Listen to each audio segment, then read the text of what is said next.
So, good morning, everybody. Uh,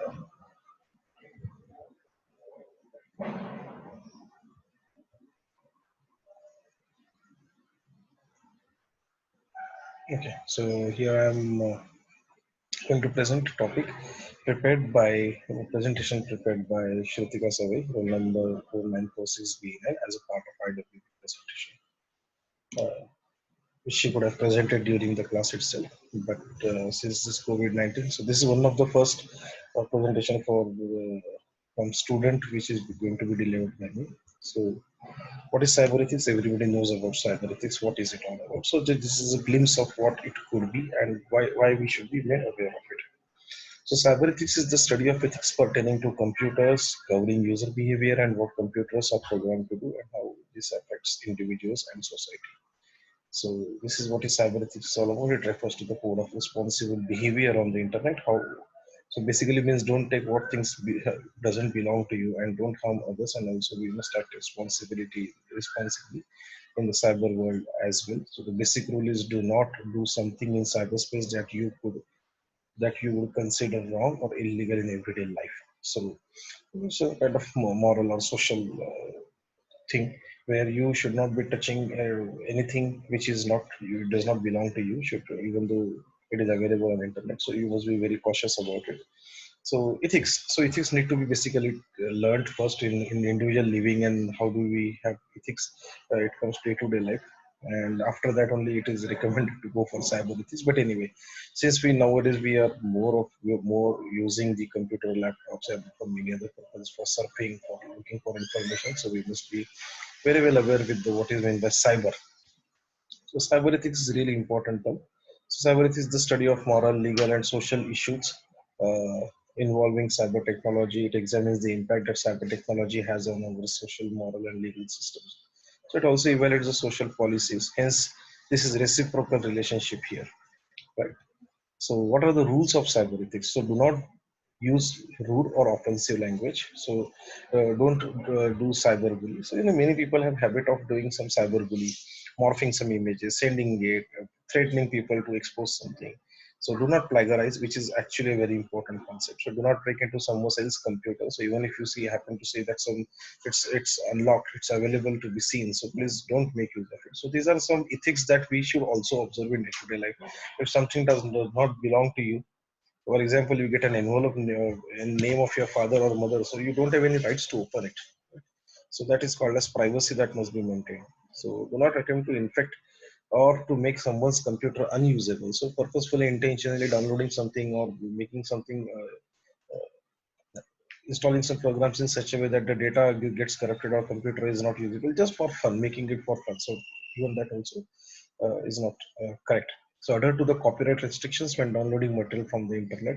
So anyway, most of the presentations that we download, that we use, we should give due credit to the authors who have actually presented it. So since it was a topic called cyber ethics and it is prepared by Savai, so I wanted to give her this credit.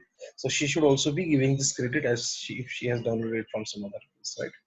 So what are the ethics and objectionable materials? So use of network is privilege and not a right. So behave as if you are a guest on internet. Rules and to the concerning objectionable sites, rules concerning copyright issues. So most of the times if you search for some images and when you want to download it, it gives a message that the images are subject to copyright and you cannot download it directly, so you may have to contact the author for getting its access or permission. So many people download it unnecessarily and try to make use of it for other some nonsense or some useless purpose. So there is something which is really important is unethical behavior. So stealing copyright and credit for intellectual property. So this is a common example of some beautiful messages there. So we replace it in one on the WhatsApp and send it as in I have created it or you have created it. So we want that particular benefit. We want that credit. So it's not correct. So it's a stealing copyright. So intercepting a private email. So trying to get into this, so displaying of pornographic material is actually not correct. So deliberate public misinformation, so people spreading rumors and all that, this is also an unethical behavior. So misuse of research and defense information is available, right? So stealing credit card information nowadays in COVID-19, you will always see some WhatsApp messages still get floating.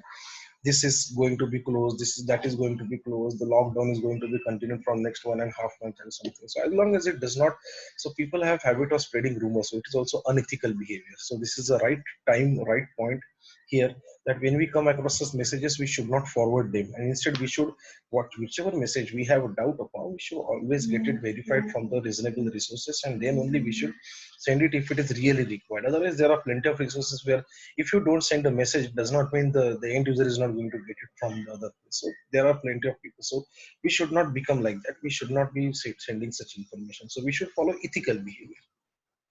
So there are plenty of issues on cyber ethics, so security issue, privacy issues, identify. So these are all beyond our scope of discussion, but there are some important issues that we must discuss. Only three issues we are going to take up. So number one is copyright and downloading. So this has become a major problem due to number of applications available which allow users to download music, programs, videos for free. So many people, especially children, do not realize that this behavior has major consequences.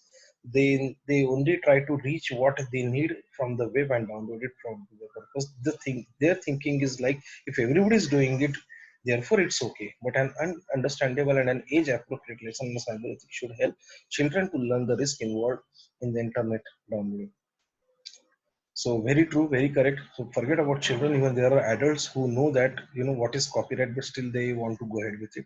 So children feel that, that things are available and it is meant for downloading. So if their parents are not educated enough about cyber ethics, what is correct, what is not correct, so they can't even pass on this correct information to their children. And children's like they follow their adults. So if you do something wrong, so there is a heavy necessity and need of making the adults and parents make learn about it. So it's really important that how do you understand what is copyright, how what to be downloaded, what not to be downloaded. Second part is hacking. So hacking is an intentional damage that a person inflicts onto another computer or computer. This can include stealing classified information, stealing password to get into a site, and also changing a website without permission. Hackers can put viruses that could shut down important website or computer systems. People need to be aware to these extreme consequences. So this hacking is a continuous effort which people want to do, dominating for some other purpose. You must have come across many times that Pakistanis are trying to, keep hacking Indian websites, which are military websites or some important websites, and put their anti-national contents over there. And this is not the first time that is happening. It has happened many of the times, and people keep doing it. So people want, so hacking. So to get, how do you get protected from hacking? Because we can't stop people's intention, but what we can do, we can be safe enough not to allow them to do this. So we have to implement proper security policies. So hacking is also one of the things. And the last issue is cyberbullying or cyber harassment is from bullying or harassment using electronic means. So getting something, some uncomfortable positions or images, and then you asking somebody that I will publish it onto the internet, and that will tarnish your image. So cyberbullying and getting, so this is also a kind of blackmail kind of thing people usually do. So cyberbullying and cyber harassment. So I'll publish this information, and if unfortunately human mind is like rumors spread very fast than the truth, right? So because there are plenty of reasons, so that is beyond our scope of discussion, that why rumors are accepted by human brain and than the truth. So anyway, so it has become increasingly common, especially among teenagers. Cyberbullying is when someone, typically teens, bully or harass other on social media site. Harmful bullying can behavior. So people morph photographs and then they say that, okay, I'll spread it on internet and I'll spread it amongst the group. I'll spread this photo amongst your friends and they will bully you. So that will tarnish your image. So kids or such adolescents, people are of that age that they take things very personally, and which is also not correct, including victims personal information or the hate speeches and all that. So we should not be posting on it. So these are three main important issues that are important: copywriting issue, hacking, and cyberbullying. So I would definitely request you, not as a part of the lecture or something, but you should always give this presentation. You talk to your people, young guys in your home, and try to make them aware with this. So maybe such presentations would be really important during this COVID-19 period for people to understand what is good and what is not. So thank you for watching. Uh, Thank you.